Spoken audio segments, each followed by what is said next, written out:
पिछले 3 दिनों से मैं लगातार अद्विक का फोन मिला रहा था, लेकिन हर बार नॉट रीचेबल सुनकर मेरा दिमाग कुछ अनहोनी की आशंका जाहिर कर रहा था। अद्विक मेरा जिगरी दोस्त है।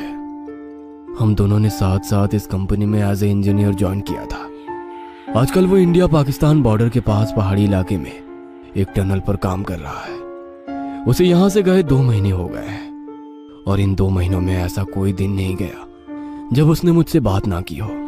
कुछ दिन पहले यार रोहित, जब यहाँ पहाड़ों में प्रोजेक्ट मिला था तो मैं मन ही मन बहुत अपसेट था। लग रहा था इस छोटे से पहाड़ी गांव में पता नहीं कैसे मैनेज करूंगा। यहाँ आकर पता चला कितना सुकून, कितना ठहराव है यहाँ की जिंदगी में। अब तो मुझे यहाँ की जिंदगी से प्यार हो गया है। भाई, तेरे लक्षण कुछ सही नहीं लग रहे हैं, बता क्या बात है। रोहित यार, गांव से साइड पर जाते हुए बीच में एक घना जंगल पड़ता है। इसी जंगल के ठीक बाद एक छोटा सा झोपड़ी नुमा मकान है। मैंने एक सुंदर सी लड़की को अक्सर इस मकान की खिड़की पर बैठे हुए देखा है।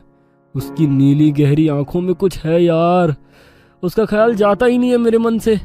मैं चाहे जहां रहूं ऐसा लगता है उसकी आंखें मेरे साथ ही है। कई बार तो मुझे लगता है कि वो मेरे साथ ही है, जैसे कहीं आसपास छिपकर मुझे देख रही हो। अबे बस कर भाई, तू तो शायर हो गया। इतना गहरा प्रेम कि तुझे पत्थरों में भी लड़की दिखाई दे रही है। अद्विक उस लंबे बाल और नीली आंखों वाली लड़की की खूबसूरती पर मोहित हो गया था। एक दिन उसके घर के सामने से गुजरते समय लड़की ने अद्विक को आवाज लगाकर अपने पास बुलाया। बाबूजी, बाबूजी। हेलो, मेरा नाम अद्विक है। तुम्हारा नाम क्या है? मेरा नाम रूपल है। मेरा इस दुनिया में कोई नहीं है, बस यहाँ बैठकर राह देखती रहती हूँ। शायद कभी कोई आए जिसे मैं अपना कह सकूं। अच्छा, एक बात पूछ सकता हूँ? तुम रोज मुझे यहाँ बैठकर देखती हो, क्या तुम मुझे पसंद करती हो? आप तो मुझे एक नजर में ही भाग गए थे, लेकिन मेरे जैसी गांव की अनाथ लड़की को आप क्यों पसंद करोगे? तुम मुझे बहुत पसंद हो। मैं तो कभी सपने में भी नहीं सोच सकता कि तुम्हारी जैसी परी जितनी सुंदर लड़की मुझसे प्यार करेगी। अद्विक और रूपल रोज ढेरों बातें करते और फिर अद्विक रात को मुझे रूपल के बारे में बताता। ऐसे ही दिन बीतते जा रहे थे। अरे भाई, थक गया तेरी रूपल की तारीफ सुनते हुए। एक फोटो ही भेज दे उसकी, मैं भी तो देखूं तेरी परी को। अरे यार, वो बहुत शर्मीली है, फोटो खींचने ही नहीं देती है। उसे ये सब पसंद नहीं है। अच्छा सुन, कल मैं शादी कर रहा हूँ। 15 दिनों में प्रोजेक्ट का काम भी खत्म हो रहा है। फिर मुंबई में जोरदार पार्टी करेंगे। भाई, लड़की मिल गई तो दोस्त को भूल गया। अकेले अकेले कौन शादी करता है यार।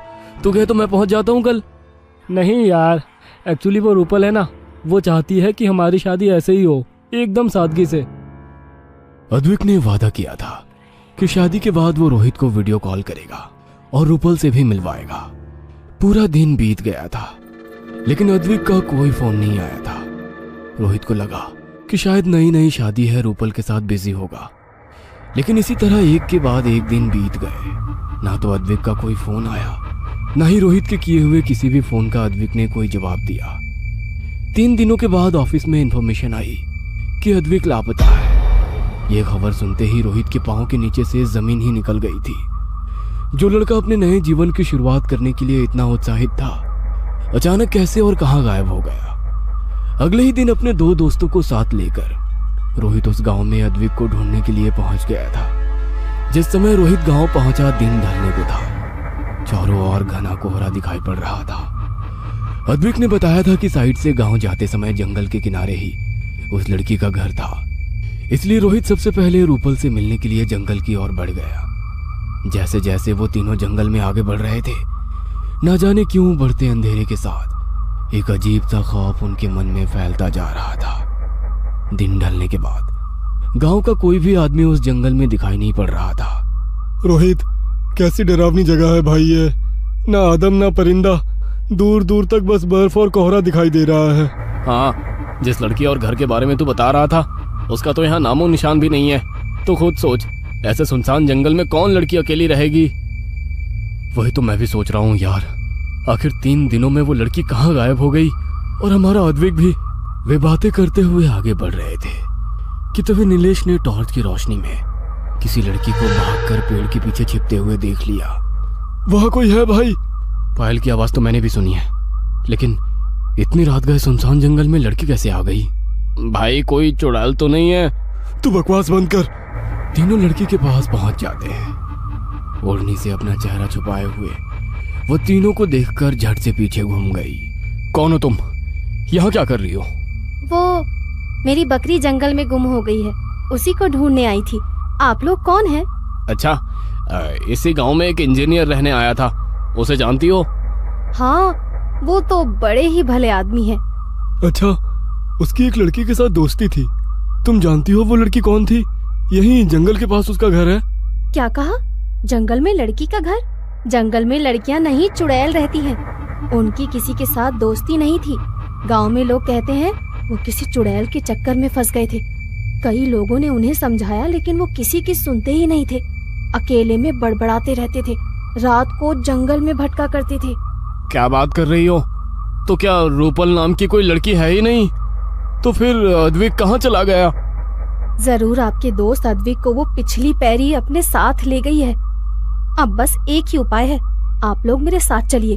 हमारे पहाड़ों में ऐसा पहले भी हुआ है। सुंदर नौजवान लड़के इनका सबसे पसंदीदा शिकार होते हैं। अब तो बस बिरजू बाबा ही उस पिछली पैरी से आपके दोस्त की रक्षा कर सकते हैं। हाँ, अगर ऐसा है तो हमें बिल्कुल भी देर नहीं करनी चाहिए। कहीं ऐसा ना हो कि हम अद्विक से हाथ धो बैठे। हमें उन बाबा के पास ले चलो। नहीं नहीं बाबूजी, रात गहरी है। ऐसे में अगर किसी ने मुझे आपके साथ देख लिया तो बहुत बदनामी होगी। मैं कल सुबह आपको लेकर चलती हूँ। रोहित ने महसूस किया कि बात करते हुए वो लड़की बार बार आंचल से अपना चेहरा ढक रही है और डर कर इधर उधर देख रही है। देखो, घबराओ मत, हम लोग अच्छे लोग हैं, मुसीबत के मारे हैं। शायद तुम्हारी मदद से किसी की जान बच सकती है। हमें अभी उन बाबा के पास ले चलो। रोहित की बात सुनकर लड़की कुछ पल के लिए रुकी, इधर उधर देखा और फिर इशारे से उन तीनों को घने जंगल की ओर आने को कहने लगी। अपनी पायल और काली चूड़ियों को छम छम करती वो आगे आगे चलने लगी। वे तीनों भी उसके पीछे पीछे चल रहे थे। कुछ दूर जाने के बाद उन्हें सामने एक घर दिखाई दिया। पहले लड़की ने उस घर में प्रवेश किया। उसके बाद एक एक करके रोहित, नीलेश और सुंदर भी अंदर आ गए। अंदर आते ही लड़की के चीखने की आवाज सुनाई दी। मुझे बचाओ बाबूजी, बाबूजी मुझे बचाइए। इससे पहले कि वे तीनों कुछ समझ पाते, तेज आवाज के साथ दरवाजा बंद हो गया। गहरी काली रात में सुनसान जंगल के बीचों बीच बने इस घर में उनकी सांसों के अलावा कोई आवाज सुनाई नहीं दे रही थी। बाहर से भेड़ियों और सियारों के रोने की आवाज सुनकर उनकी आत्मा भय से कांप रही थी। रोहित ने टॉर्च से कमरे में रोशनी की और वे धीरे धीरे उस घर में आगे बढ़ने लगे। ये देखो, ये अद्विक का मोबाइल है ना?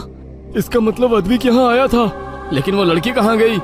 वे तीनों सोच ही रहे थे कि अचानक सुंदर की नजर जमीन पर बेहोश पड़े अद्विक पर पड़ी। ये रहा अद्विक। यहाँ तो हर तरफ खून फैला हुआ है। ओ गॉड, इसे हुआ क्या?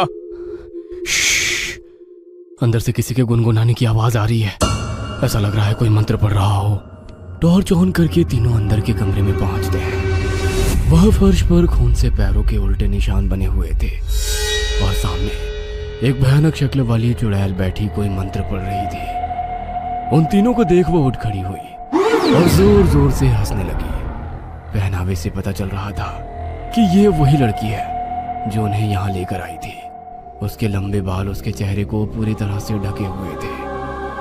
बालों के बीच से उसकी लाल लाल खून की तरह चमकती आंखें दिखाई पड़ रही थी। देखते ही देखते वह चुड़ैल लंबाई में बढ़ने लगी। उसका सर अब मकान की छत को स्पर्श कर रहा था।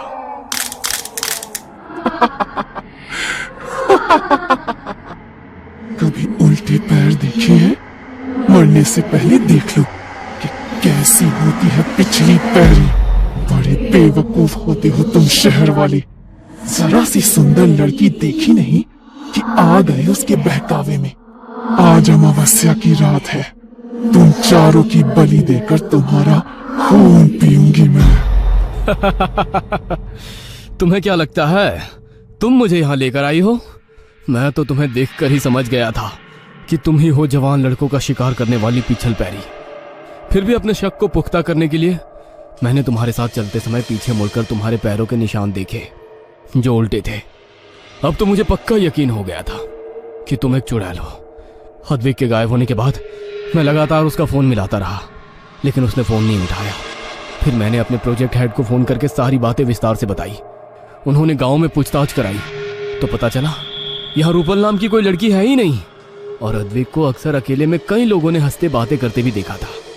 जिस मकान की अद्विक बात करता था असल में वहां कुछ था ही नहीं, वो तो तुम्हारा रचा हुआ भ्रम जाल था। गांव के लोगों ने उसे समझाया भी, लेकिन वो तुम्हारे सम्मोहन में था। उसे रूपल के अलावा कुछ दिखाई नहीं दे रहा था। गांव के लोगों ने बताया कि यहाँ सैकड़ों सालों से पिछल पैरी घूम रही है, जो ऐसे ही नौजवानों का अमावस्या को शिकार करती है। पिछल पैरी रोहित की बात सुनकर बहुत गुस्से में आ गई थी।